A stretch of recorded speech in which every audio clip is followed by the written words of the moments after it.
বিসমিল্লাহির রহমানির রহিম। সুপ্রিয় দর্শকবৃন্দু, আসসালামু আলাইকুম। এপিএল এর সৌজন্যে দেশি সেবা চ্যানেলের পক্ষ থেকে সকলকে জানাই আন্তরিক শুভেচ্ছা ও অভিনন্দন। এপিএল কোম্পানির সাথে আছি আমি সাজেদা। প্রিয় দর্শক, আজকে আমি আপনাদের সাথে আলোচনা করব প্রাকৃতিক পদ্ধতি। ভিডিওটি না টেনে সম্পূর্ণ দেখুন, তাহলে সবকিছু জানতে পারবেন। বাচ্চা জন্মের পর থেকে মুরগির সাহায্যে বাচ্চা পালন করা পদ্ধতিকে প্রাকৃতিক উপায়ে বাচ্চা পালন বলে।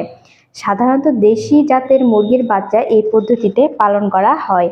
এই পদ্ধতিতে যতদিন বাচ্চার শরীরে নতুন পালক না গজায় ততদিন তারা নিজেদের দেহের তাপমাত্রা নিয়ন্ত্রণ করতে পারে না।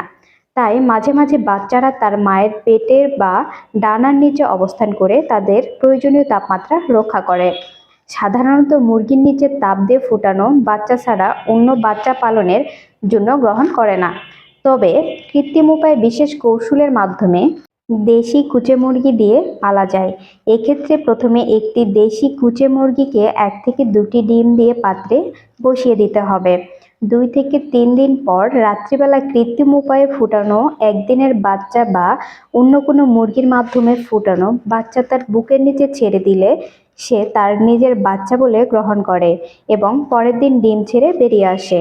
এছাড়া কুচে মুরগিকে ডিমে বসানোর পর থেকে প্রথম বাচ্চা ফোটানোর রাত্রিতে কৃত্রিম উপায়ে ফোটানোর বাচ্চাকে বুকের নিচে দিয়ে দিলে মুরগি নিজের বাচ্চার ন্যায় পালতে থাকবে।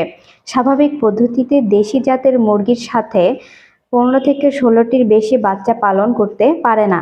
তবে এই পদ্ধতিতে দেশি জাতের মুরগির বাচ্চা পালন করাই ভালো। বাচ্চা সহ মুরগিকে রাত্রে পৃথকভাবে রাখা প্রয়োজন, কারণ অন্য মোরগ মুরগির সাথে রাখলে পরস্পর মারামারি করে বাচ্চা মেরে ফেলতে পারে। প্রিয় দর্শক, আজকের মতো আমাদের প্রতিবেদনটি এখানেই শেষ করছি।